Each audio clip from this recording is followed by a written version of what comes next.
محور حلقتنا هذا اليوم أكيد يتحدث عن القطاع الخاص ودوره في تشغيل الشباب. حتى نتحدث أكثر عن هذا الموضوع أكيد ويانا الضيفة بالاستوديو هي الدكتورة زينب الخفاجي، أكاديمية مستشار تدريب دولي، تخصص تنمية بشرية وريادة أعمال. صباح الخير دكتورة. صباح الخير والعافية، أهلا وسهلا بكم. إن شاء الله من خلال هذا اللقاء نطلق عدة توصيات وبرامج قادرة أن تترك أثر، تفعل فعلا القطاع الخاص اللي احنا محتاجين يسد الفجوة الكبيرة الموجودة حاليا بين المهارات وبين المعرفة اللي يمتلكها الشباب وبين القدرة على أنه يشتغل في الشركات بالقطاع الخاص. نعم أكيد. إن شاء الله وياكم نقدر نوصل، مو بس نشخص، لا نوصل إلى حلول ممكن أنه تدعم هذا التوجه إن شاء الله. طبعا احنا نتمنى هذا الشيء، بس خلي بداية نعرف عن الملامح التشخيصية للقطاع الخاص في العراق أكيد، وأيضا شنو ممكن تكون هذه التحديات اللي تواجهها. نعم، ابتداء اكو فجوة كلش كبيرة بين المعرفة اللي يمتلكها الشباب أو الخريجين بسرعة. خلينا نتحدث عن الطبقة الشباب المتعلم قبل أن نتحدث عن شاب غير متعلم. يعني اكو فجوة كبيرة بين المعرفة النظرية اللي يمتلكها الشاب من يتخرج وبين المهارة اللي تحتاجها الشركات في القطاع الخاص. هاي الفجوة كبيرة جدا. احنا محتاجين انه الشاب مو بس يمتلك المهارة، مو فقط تكون عنده العفو، مو فقط عنده المعرفة، لا احنا قادرين انه هاي المعرفة يحولها سلوكيات ممكن انه ترفده وتقوي قدراته حتى يقدر يشتغل بالقطاع الخاص أو بالشركات أو يكون محور استقطاب من قبل الشركات حتى توظفه. القطاع الخاص شنو يحتاج؟ المعرفة أكثر أو لا العلم والمعرفة كلها؟ صراحة إحنا الشباب المتخرج باعتباري أنا أكاديمية، نعم، عندنا هواي نطلق هواي كثير من المعرفة نضخها لهالشباب. نعم، خاصة في مثلا نتكلم عنه إحنا في ريادة الأعمال في كلية الإدارة والاقتصاد، إحنا هواية من المعارف اللي نضخها للشباب. أكو جاب كبير بين إنه تكون عندك معرفة وبين أنت قادر أن تحول تلك المعرفة إلى تطبيق. نعم. هذا الجاب يجعل الشباب أمام منظور الشركات خاصة بالقطاع الخاص، خاصة بالتوجهات حاليا المختلطة، ما يمتلك المهارة إنه يشتغل. خاصة إحنا بتحول رقمي كبير جدا، تحول إلى زمن أو عصر الرقمنة. نعم. التطور التكنولوجي، التحولات الرقمية. إحنا محتاجين أيضا إضافة إلى المعرفة النظرية، محتاجين إنه نحوله إلى شخص قادر أن يوظفها في مجال القطاع الخاص. صراحة أكو تقرير للبنك الدولي يقول إنه هو أكو فجوة كبيرة بين مؤهلات الشباب ومتطلبات أصحاب العمل. نعم. يعني اليوم أنا من عندي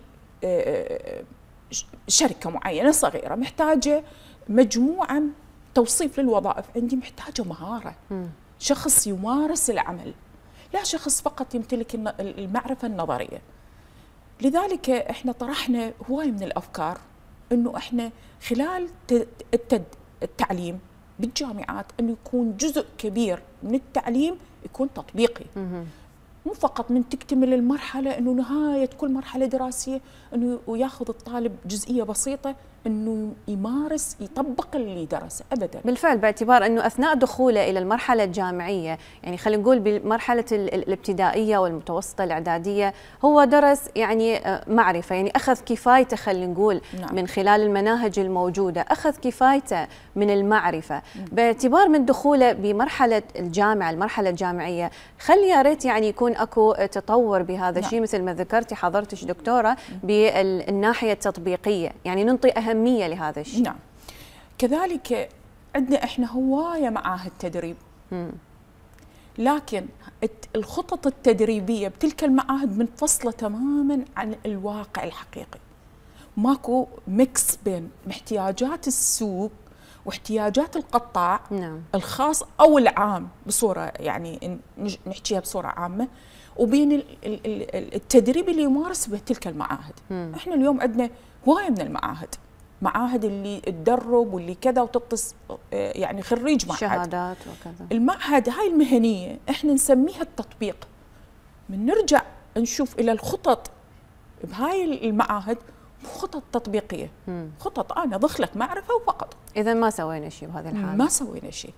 احنا محتاجين نطلق من خلالكم، من خلال هذا اللقاء، انه احنا نجعل التعلم بالجامعات بالمعاهد في كل المراحل اللي تكون ما بعد الاعداديه، اخليها تكون بالضبط مناصفه، يعني نصف انه اني انطيه معرفه ونص اني اخليه يطبقها تلك المعرفه، مو اضخ له كم هائل من المعرفه ما قادر انه بعد من يتخرج شلون يوظفها. نعم. شلون يكون امام السوق قادر ان يعمل.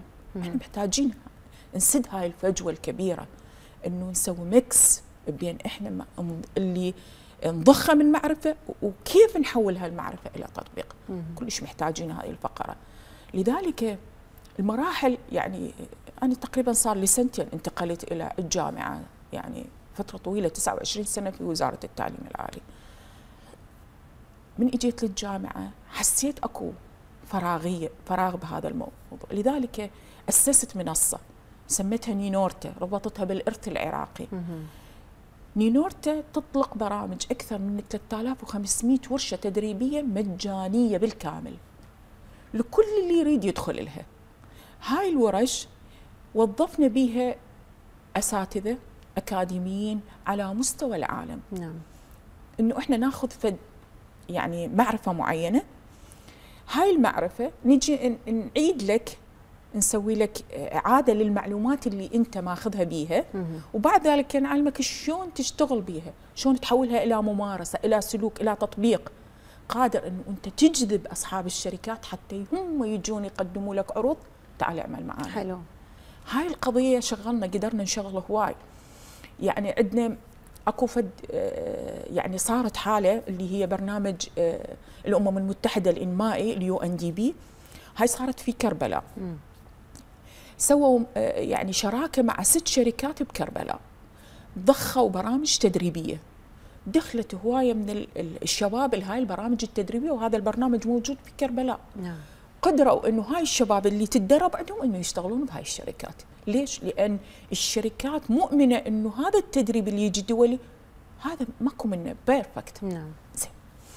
احنا كمدربين جنابك اني تركت كل الصفات اللي خاصه بي، اتجهت الى مستشار تدريب دولي. ليش؟ لان احنا الوحيدين اللي عايشين بالبلد نؤمن او ندرك او نحس شنو الفجوه اكثر من المتوجه منا من الخارج، ومع ذلك احنا لا باس نسوي مكس معاهم حتى يكون مدعوم. احنا نطلق برامج واقعيه من داخل الشارع، نشوف شنو القطاع اللي عندنا بيه فجوه، تعالوا ندربكم به. مثلا في مجال العمليات الرقميه، ومجال هسه كل شيء هسه حتى بطاقه النفط ما تسميه الا عن السوبر كي. نعم. وتشتغل لازم تفعله بالبرنامج بالتليفون. نعم. ولازم تحمل بمبلغ معين حتى تريد تروح تشتري اكيد نفط. خلال السنوات القادمه راح يكون تقدم اكثر بهذا المجال. زين، انا اطلق هاي البرامج في مستوى معرفي بسيط. نعم. اذا حصلت الفجوه. نعم. علينا على انفسنا انه احنا نطلق سلسله تعلم الرقمنه من الصفر الى ان انت توصل، ما نقول احترافي، لا، قادر ان تفهم شنو البرامج، شلون تشتغل بيها. تعرفين يعني احنا اضافه لاطلاق برامج الرقمنه اكو محاذير، طلقوا ايضا برامج الامن السيبراني، انه انت كيف تكون نعم. متوقع في فخ الرقميه وبالتالي تتعرض للاحتيال. نعم. لذلك احنا سوينا ميكس. اليوم انت تتعلم على الرقميه وايضا تتعلم كيف تحمي نفسك من الرقميه. ما تواجهون تحدي بهذا العمل كونه يعني خلينا نقول حديث العهد، يعني باعتبار انه ما مدروس هو في المدارس خلينا نقول او حتى الجامعات، ما تواجهون تحدي بهذا العمل؟ بس خلي اعلق انه ما مدروس، لا، احنا اليوم كثير من الجامعات حاليا عندنا تخصصات هندسة الأمن السيبراني، عندنا تخصصات هندسة الحاسوب، حاليا كلية التميز اللي حاليا انفتحت في جامعة بغداد، لا عندنا العفو، احنا مو مشكلتنا المعرفة، مشكلتنا التطبيق. التحدي اللي واجهناه فعلا احنا ما ممولين مطلقا، مجهود خاص يعني من أساتذة أسسنا الأكاديمية. طبعا عندنا أكاديمية اسمها اليوكي كومنولث انترناشونال أكاديميك، مقراتها استراليا وكندا وبريطانيا وتونس، وإحنا أخذنا الشرق الأوسط كله في بغداد، ربطناه في منظمة آفاق الغد للتنمية المستدامة، وبلشنا نشتغل. بلشنا من الفئات، صنفنا الفئات إلى 3: الفئة الغير متعلمة والابتدائية، والفئة المتوسطة والإعدادية، وفئة البكالوريوس والماجستير وما بعدها الدكتوراه وما بعدها. نعم. هاي التصنيفات أتاحتنا إنه إحنا نعطي البرامج حسب الفئة اللي عندنا. مثلا اللي 0 معلومات إحنا راح نبدي به بداية مختلفة تماما. إحنا ما نجي نعلمه شنو الهكر، شنو الأمن السيبراني، شنو التطبيق، كيف تشتغله، لا. نعم. إحنا نجي نعلمه ابتداء أنت كيف تستخدم التليفون، كيف تحمي نفسك بالتليفون، كيف تكون عندك يعني معرفة بسيطة جدا كيف تتعامل مع هذا الجهاز اللي فترة طويلة إحنا ما عندنا. بعدين فجأة من 2003 بعد النظام البائد اجتنا الكمية من التكنولوجيا اللي ما مستعدين لها. نعم. مو ضخ مستمر. من ننتقل بعدين نبدي نعطي شوية أشياء، شلون تستخدم بطاقات الدفع الإلكتروني، شلون تستخدم الزين كاش، شلون تستخدم الماستر كارد، شلون كذا، وتحمي نفسك وتحمي عائلتك وتحمي أمنك المالي. بعد ذلك من ننتقل إلى مرحلة اللي نسميها الوسطية، اللي يكون عنده متوسطة وإعدادية، هذا عنده معرفة، قاري، متطلع قليلا، نبدي نعطيه مرحلة شوية أعلى. يعني إحنا الشباب اللي عندنا الحمد لله والشكر هو يمتلك معرفة، فإحنا إيش سوينا؟ خليناه يكون مدرب للمعرفة. صراحة يعني كثير اللي يشوفينه هسه بالشعر كلها تحكي ببرنامج بشهادة TOT. شنو هي TOT؟ مو أنت تمتلك شهادة والله وانتهى الموضوع، لا. TOT هو تدريب المدربين، يعني أنت تكون قادر أن تدرب المعرفة اللي عندك وتضخها كسلوك. يعني أنت تتحمل المسؤولية تماما. اللي نشوفه قاب كبير بهذا الموضوع. اليوم من أول ما دخلت، أول ما شفت الهيئة، بعد ذلك شفت الصوت، النبرة مال الصوت، المستوى اللي تكلمت بيه بارتفاع وحدة الصوت توحي لي بكل الأحاسيس اللي تطلقيها لي. زين، أنا اليوم أجي أطلق مدربين، الكاريزما 0، الهيئة 0، نبرة الصوت 0، منطق الكلام معها 0. احنا محتاجين يتكلم بالفصحى البسيطة اللي قادرة أنه ما تعمل تحسس مع المقابل من تتكلم معاه. محتاجين من تطلق هاي البرامج أو تطلق هاي الشهادات الدولة تنظر لها. نعم. ما متاح لكل شخص يقول أنا مدرب، لا. تيجي تسوي له أنت اختبار، قادر أنه تدرب. وشنو التدريب؟ شنو التدريب؟ التدريب هو نقل المعرفة من نظرية إلى تطبيق. مليان السوق بهاي العناصر. نعم. ومليان بالشهادات والمسميات والكذا. فإحنا تحدينا إنه إحنا نكون موجودين ضمن هذا يعني أنا أسميه عدم اتزان. زين. والتحدي الآخر كيف تستقطب. نعم. مشكلة كبيرة فعلا. ردت أسألش دكتوراني عن هذا الموضوع، أنه أكو بعض الشباب ربما لديهم هذا العزوف عن الدخول في مجال القطاع الخاص، أو خلينا نقول تخوف. ربما نعم. هو تخوف من الناحية الاقتصادية، خلينا نقول ربما ضعف الرواتب، أو أكو أمور أخرى أو أسباب نعم. أخرى أذكريها حضرتك. شوف عزيزتي، اليوم إحنا في بيئة غير مستقرة. نعم. فالبيئة الغير مستقرة والاستثمار الغير مستقر تجعل تكون الشاب ما عنده ثقة بالقطاع الخاص. نعم. تكون الثقة الكبيرة وين؟ بالقطاع الحكومي. يقول لك أنا أعمل بالحكومة، راتب وتقاعد فيما بعد مستمر، بعدها تقاعدي، يعني أنا ضامن إنه أنا أشتغل. نعم. إذا أروح للقطاع الخاص، من يضمن هاي الشركة تبقى؟ من يضمن إنه الاستثمار راح يستمر؟ إحنا متذبذبين. عودة الثقة للشباب بالقطاع الخاص مهم جدا، انه احنا نرسخ هاي الفكره باذهانهم ونخلي القيمه اللي تجي من القطاع الخاص قيمه حقيقيه. نعم. مثلا لو تساليني، انا حاليا دخلت 31 سنه في الدوله، استاذ في الدوله. نعم. من ال 94 لحد هذا اليوم، وانا كان عندي مشروعي الخاص بي لو تسأليني هسه رغم أنه أنا كملت دراسة، رغم أنه أنا أستاذ وشهادتي وتقاعد وكل، لو تسأليني سؤال لو نرجعش لل94 تختارين الحكومي لو الخاص؟ أقول لك الخاص. والسبب؟ السبب الخاص أنت ملكك. نعم. تطويره وكفاءته وش قد راح تكبره ملكك أنت. يعني خلينا نقول أكو هو إحساس أنه هذا الشخص حقق شيء لذاته ولنفسه وبالمقابل للشخص الآخر، يعني خلينا نقول أكو هذا الشعور. نعم. شوفي حاضنات الأعمال كل فترة تسمعين هذا المصطلح صراحة، يعني حاضنات الأعمال، ريادة الأعمال. قبل فترة أيضا انطلقت يعني أيضا فرصة، انطلقت فكرة، هواية من المشاريع تطلقها الدولة. نعم. حتى تجعل الشباب يعود الثقة بالقطاع الخاص حتى لا يكون اكو لود. اليوم خلي نحكي بصراحة، الإمكانية الحكومية اتطورت، ما بقت على حالها مثلا من بعد 2003 اتطورت، لكن هل هالتطور يشابه المخرج من الجامعات ويشابه المخرج من الشباب المتعلم؟ ابدا لا. نعم. اذا تريدين تسوين فد مقارنه بيناتهم، هنا محتاجه ربع والموجود كامل، زين الثلاث ارباع وين يروح؟ نعم. اكيد راح يصير ضغط، نريد نتعين، نريد شغل، نريد كذا. فعلا. البارحه أنا مسؤولة حقيبة في الفريق الوطني للمرأة العراقية، حقيبة الخدمات الاجتماعية ووسيطات السلام. البارحة دخلت لي امرأة من ضمن الفريق الوطني، صراحة طلبت مني طلب أنا يعني تفاجأت فيه. قالت أنا خريجة معهد وبنتي خريجة بكالوريوس مهندسة، إذا تسمحين تشوفين وظيفة حكومية.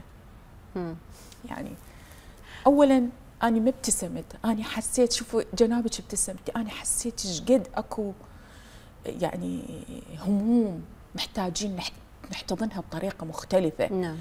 فقلت لها عزيزتي، يعني نعرف المواطن بالشيء اللي هو اللي يريده، يعني يمكن هي ما كانت تعرف شنو رايده، صح ولا لا؟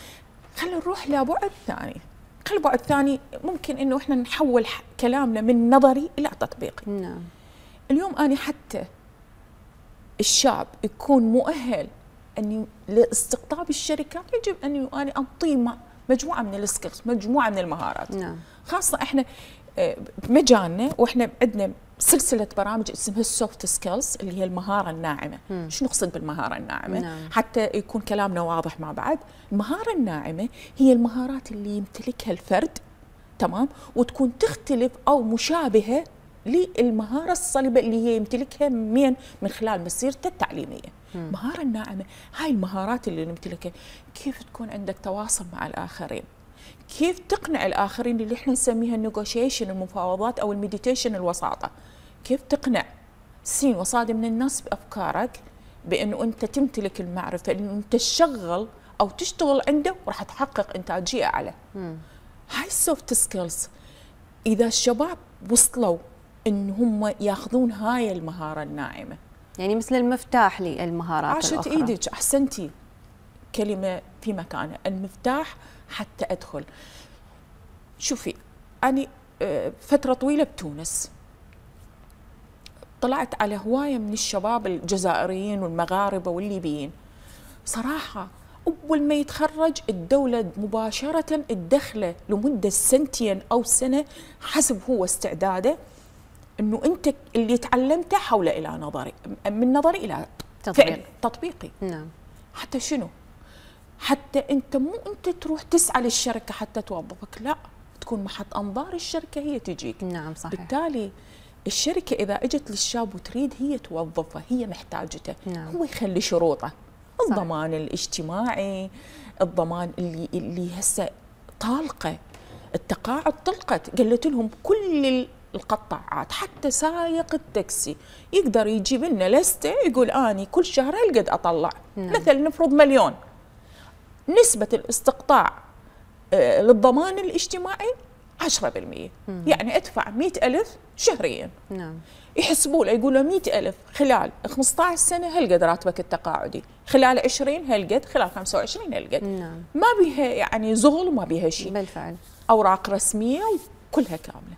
إذن إحنا سوينا القطاع المختلط اللي سابقا كان موجود. أنا والدي الله يرحمه بالقطاع المختلط، يعني شركه خاصه لكن هي مسويه توأمه مع الحكومه، وبالتالي هي كل فتره تبعث لهم قائمه بالاشخاص اللي عندها برواتبهم باستقطاعاتهم. بعد ذلك بعد ما يعني اكتمل الفتره اللي هو مثلا 25 سنه طلعوا تقاعد مستمر الى ان توفى.